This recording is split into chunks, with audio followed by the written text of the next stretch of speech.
This is the way I think about fighting. This is the only thing that you need. Okay. I'll sort of do it in like a story type way. Okay, because it'll be interesting that way. So there's 3 pillars of fighting. Okay, and then there's like kind of a 4th pillar, but it sort of encompasses the whole thing. Okay, so the first pillar, HP advantage. Okay, what I mean by HP advantage is this is a telltale sign that's telling you whether you should be pushing or whether you should be backing up. Okay, so let's talk about this. Let's say I am 200 HP, okay, and my opponent is 100 HP. What should I be doing here? Should I be pushing or running away, or just like playing slow, like stalemate almost? Pushing. I would think push. Yeah. Yes. Push. You see why though? I know it looks obvious, but let's think about it. If I jump into a like his box right now and take a 50-50, is this okay to do? Would you say? Yep. I would say so. Yeah. Yeah, because if you think about it, if you trade evenly from this point on, let's say you both hit each other for 50, random number, okay? So now you're at 150 and then they're at 50, right? And then if you do this again, then they die and you win. Pretty simple, okay? So general rule of thumb, if you're higher on HP, you need to push. Now let's look at another example.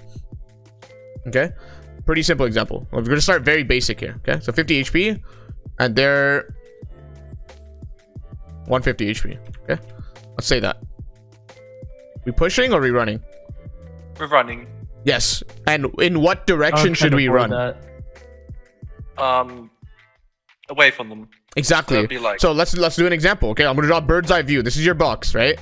Let's say they're approaching from this angle right here. They're trying to smack on this wall. Maybe they have like a box like this, and they're sitting right here. They're doing diagonal box fighting. They're sort of box fighting you like this. Which direction do I need to go?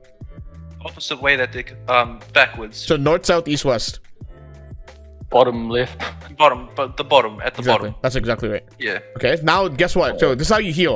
I'll explain why this is important. Because if you go out this way, understand something. They don't want to do this usually. They're too scared to do this. Because it's bad.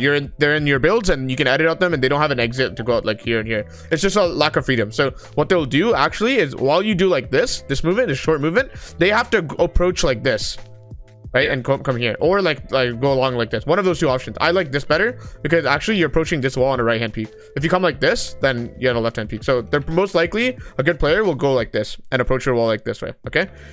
Now, during this time that they have to do this long movement and you only have a short movement, you can you can just pop 1 mini. Okay? So you have 1 mini off, right? Now you're at what? 75. You're healing, right? You're trying to get your HP back up to even before you fight him again. Okay? Now, how do you get the second mini off? What do you do here? You box out to the right. Yes, you should not fight right away unless you see a clear opportunity where the enemy has their pickaxe out and you maybe go for a peek and you want to back out. So let's say you back out here. Sure, I agree. And you get a second mini off. Now you're 100 HP, right? Now, like the next one is kind of hard if you don't have splashes, right? Because splashes are really fast. Yep. Bigs are kind of hard to pop without you know, it's kind of difficult. Like they'll interrupt you for sure. So in this case, you absolutely want to look for damage back, right? The only way, if you want to equalize this HP, let's say you get this down to like 100, you're back to 100. If you want to equalize this HP and be at a fair fight, at this point, popping big is not practical. You need to actually just do damage to him.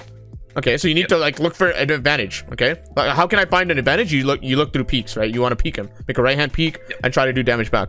And if you don't feel comfortable doing damage back for whatever reason, maybe they come around like this way and they keep pulling their gun out. You repeat, you just back up again. Okay, so why don't you just stand here and hold the wall? Any guesses for that? Oh, they'll eventually get it. They'll eventually get it. Okay, so let me explain this further. You're absolutely right. There's 3 options when someone's smacking your wall. Okay, 3 simple options. Very simple. You either edit, okay, hold the wall, or you run. I don't mind if you choose this or this based on what's going on. You can decide one of these two. Usually you don't want to do this when you're super low, but sometimes you have to, like whatever. Like you see a clear opportunity and you want to do it. As long as you peek it properly, this should not be that risky. Okay? I don't mind if you do this because it's just you're buying more time and they have to run that long way. You might be getting another mini off. This is the worst option. Never do this. This is horrible. Okay? Because there's two cases. Let's look at this. Okay? 2 different cases. Number 1, you get the wall. So you hold the wall. This is a neutral case. Nothing really happens, right? You didn't get an advantage. They didn't really change anything. Nothing changed. And then the other one is a negative case.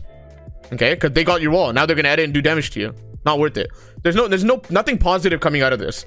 You understand? In this case, you're buying time. In this case, you're doing damage. There's positive things happening in this case and this case. This is the biggest sin in Fortnite that a lot of people do. That even if you're like 10 ping, you should not do this, because how do you know the ping of the enemy player? It could be 0 and take your wall. So the people that are complaining about, like, yes, like, you should complain if you have like 60 ping or whatever, but ping is not a factor. There are a ton of 30 ping, 40 ping pros that succeed in this game. So I promise you that's not what's holding you back. This is what's holding you back. You decide to hold the wall and you put yourself in a neutral / negative case. Wrong. Okay, now let's go back, because now we just discussed HP advantage, right? Oh, let's remove all of this. Let's talk about the second pillar, and I'm gonna draw it sort of shorter, and I'll explain why later. Okay, like this. Okay, the second pillar is peaks.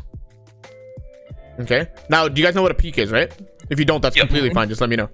Yeah, I do. Okay, perfect. So there's normal peaks. Like if you played Valorant ever, you understand what like a peak is. Let's say this is like a wall, and you like see the enemies back here, and they're like really small. Maybe there's an enemy deep right here, right? And you're like right here, like you're peeking them, right? And they're like, this is a wall that you have, and you're gonna swing to the right and peek them.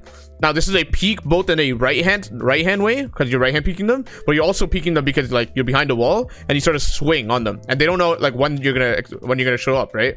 So you know exactly when you're gonna move, and you know exactly when to click, because you're the one pressing the keyboard, right? Pressing the controller, so you know when the movement's coming. So you know exactly when to click. They have to react to you, which is really hard. So if you swing to the right, shoot, and then build another wall, how do they react to that? It's very difficult. Now you can do this in multiple ways.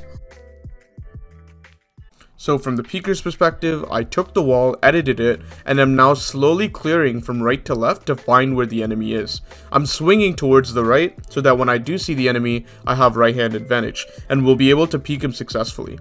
Meanwhile, from the enemy perspective, you'll find that it's extremely hard to react when I see the person who is swinging to peek me. Now, if you look at this from a bird's eye view, right? Let's say this is their head right here, and then you're on this floor. You guys know what the Tfue Classic is? Have you played Fortnite since then? I don't think so. It's basically like, let's say you're on height here. You're 2-3 blocks up. You jump up towards this, you shoot, and then you place a floor. Oh, yeah. Oh, yes, that's right. So this is a vertical peak. that. So I'll draw this from side view so you understand this. Maybe it's easier, right? Like this, and then enemies down here. Let's draw it in red because I like that. Enemies down here, and they can't really peek you because you're 2 blocks up, right? And you have you know exactly when to peek them, because you understand. You can see them in the third person camera, right? Like as long as you can see them without exposing yourself. They can't do the same, right? Because you're behind the floor. So you can see them. What you're gonna do is very, very swiftly, you're gonna jump up like this, shoot downwards, and then place a floor. And how do they react to that? It's really difficult. Really, really difficult. It's such a slight window, and the reason why you know when to shoot is because you're the one doing the keyboard. Like you're the one doing the keys. You know exactly when you're gonna move. They have to react to you, which is difficult. That's a peak. There's different peaks you can do. There's the peanut butter, there's windows, there's a whole bunch of stuff you can do. You can do this edit, right? You can do peanut butter edits, you can do window edits, whole bunch of stuff you can do, right? Anything, literally anything, right? And believe it or not, left hand peaks are a thing. They are an advantageous thing if you do it in the right way, and I'll show you some examples if you care about that. Now, last thing, okay, notice again, it's a shorter pillar, and I'll explain again why that is. Piece control. Do all of you guys know what piece control is? Yep. Yes, Okay. but I struggle. Yep. Piece control. Now, I'll tell you something right away. This is very important to understand. Piece control is overhyped. Do you agree or not? Yeah, no. Yeah, Yeah. so let me tell you why it's overhyped. Because if you master this first and you don't know any of this, you will not succeed in competitive at all. Right? So let me explain. Let me explain. So if you know what piece control is, let me explain this whole thing, okay? First thing you should learn, that's why this is taller, okay? This is why it's taller. First thing you should learn is HP advantage, because actually you can succeed in fights if you don't know this or this. Right, it'll be more difficult, right? But if you understand that, like, hey, I got a lucky shot, maybe like I didn't peek it properly or piece them or anything, I got a really lucky shot and I have HP advantage, right? I get 100 damage on them for free and they don't hit me back. Then you know you have that game sense to push. That's good enough. You can jump in their box and you're chilling. You can actually win that fight. Now, how do you get HP advantage more often than losing it? How do you stay on the positive side of that? It's this. Now, how do you hold them still after you have HP advantage and you peek them properly to win that trade? It's this.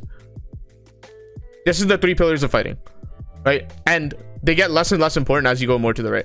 Don't get me wrong, this is still very important. It's still a pillar, but HP advantage is the most important thing in my personal opinion. And this is why, like, back in old days when no one did peaks and no one knew what piece was, they used this to judge their fights, right? We need to look at history. Like, how did people succeed in fights? They use this. And they use height as well, but I don't think height is an important part of fighting, to be completely honest. It is important, but it's not as important as these three. Now, let's look at this. There's a fourth thing that I really think that's important, and it's reading your opponent. Okay, you have to read your opponent. That's why, like, I sort of think like this is very, I draw it as like a sun. Okay, it's encompassing everything. Okay, pretty corny, but whatever. And the thing is reading your opponent. What do I mean by reading your opponent? Maybe watching what they're doing. Are they running at your wall with an SMG? What does that tell you, right? That tells you should hold. You should hold, wait for them to reload, edit on them, shoot, get 100 damage for free. See, it's very simple. Do they have a ramp behind their back when they're doing that? Okay, let's not hold anymore because they're gonna exploit in. I need to get out. Let's go opposite direction again. Let me flip cone out, go opposite direction, right? Very, very important. You can't do any of these very well if you don't do the reading part of it properly. You understand? Yep. Like, for example, let's say I have an HP advantage and I'm trying to jump in their box, but instead of looking at the wall, I should look at them. Why? Because if they're holding their shotgun out while I'm trying to jump in, right? They can shoot me and flip cone and dip, and they get a free trade, and now I lost my advantage. You understand why this is really important? Yep. These are the concepts of fighting. Like, I don't think there's much else after this. Seriously, it's this simple. Now, any questions, any disagreements, anything at all? What was that good left hand peek you were like saying? Yeah, sure. So let me show you an example. I'll have to find a video, but there's a really good example. Who has the advantage here? No one. Why? Since you can jump and shoot him. Yeah. Because the guy still has his map out building. Yeah, even if the guy has a gun out, you have to understand why this is a huge advantage. Right? Because jump shots are better than this guy. Like, you have to understand, can this guy see Norrilly? No. Yeah, you can directly see him. So you can line up the crosshair and jump shot him anytime. And it's technically kind of like a left hand, but it's more of a jump shot than anything. Fair enough. But you can do the same thing. Let's say Norrilly's standing here, and there was no stair. There was just like someone piece controlling, running towards Norrilly, right? Do you understand why? It's like this guy's trying to full piece Norrilly, but Norrilly's gonna win. Why? Because they're following the more important pillar. You see this? So it doesn't matter. You can full piece control, but if you don't have good peaks while piece controlling, then it doesn't matter. You can do both of them. You can absolutely do both of them. Now, if you watch Jibin TV, he words it well. He calls it piece control behind cover. I fully agree. That's exactly like, now his audience is more casual, which is completely fine, but I really like the wording that he chooses. He calls it piece control behind cover. That means you're sort of peeking while you're doing piece control. You're doing both.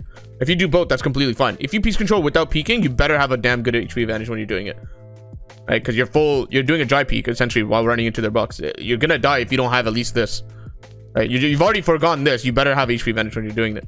See how, like, this is the most important, this is the second most important, this is the third most important. And while you're doing all of this, if you really want to execute on properly, you need to do the reading your opponent part. Pretty simple. Now left hand peek, this is like an ideal, it's like a jump shot almost, right? But it doesn't matter if it's left hand, right hand. Yes, right hand's better, but the real question, if you want to ask yourself who has the better peek, you ask, okay, who can see the other player and the third person, right? That was a mouthful. Do you understand that? Does that make sense? Because, like, look, Norrilly can see the enemy, but the enemy can't see Norrilly. So therefore, Norrilly has the peek. This guy cannot, even if he had gun out, it's really hard to sort of react. Now, peeks only guarantee that you get the first shot. Okay? You can get first shot, they can hit you back. So how do you make sure? Let's say you full box someone, right? Like, let's say you make a box like this, and then you cone them, you place all three walls, right? I have horrible 3D drawers, ignore this. Okay, let's say you place all three. It's not that bad, actually. You full box them, okay? Let's say that happens. How do you sort of make sure that they don't hit you back? Let's say you reset this wall and you make a peanut butter like this, and you sort of want to peek them. How do you jump up, peek them, and make sure they don't get the second shot back on you? Make sure to jump while going to the left. Yep. Like, but they can still hit you. It's harder, yes. But how do I make sure that they don't get that second shot? Because I want to do damage, but I don't want to take damage. It's very simple. Controller players don't really have a good time doing this. Reset. Yes, there you go. Exactly. If you blueprint and like peek up and do a perfect time reset, they could have aimbot. They can't hit you. Right? That's true. Yes, that's exactly right. And I think it's unfortunate controller players don't really like have that, but you can still do peeks as a controller player, right? And like I said, if you have HP advantage, you can sort of bypass this and just go to piece control and end the fight. This is why I sort of ranked them in this way. This is number 1, number 2, number 3. They're all very important in their own ways, but you should not do this unless you have this, or else you're making a bad play. The only time you should do that, maybe it's like game 1 of a tournament and you like know you're better than the other player, like by a mile, then sure, do whatever you want. It doesn't matter. You don't need to refer to fundamentals to kill people if you're that much better. But if you're facing a similarly skilled player, refer to these pillars of fighting. Try to simplify it. That's why it's this so simply. There's so much that goes on in fighting that I think sort of simplifying the concept can help you guys a lot. And really watch your arena fights back. Like, go watch your last 10 arena games. I promise you there's mistakes here. So then everyone's trying to learn piece control and overhyped it, or even stuff even further back, but they don't have this right. How are you supposed to win? Right? This is the most important thing in Fortnite. When you are in a game where the time to kill is very high, like it's not like Call of Duty, for example, HP advantage becomes very important, because it's one thing to sort of know the theory, right? It's absolutely not enough to know the theory. If you don't apply that one thing that you learned, it means nothing. You didn't actually change anything in your game. So now the goal is apply each one, right? And make sure you do a good job of that, and I think you'll actually get really, really good at fighting. Yep.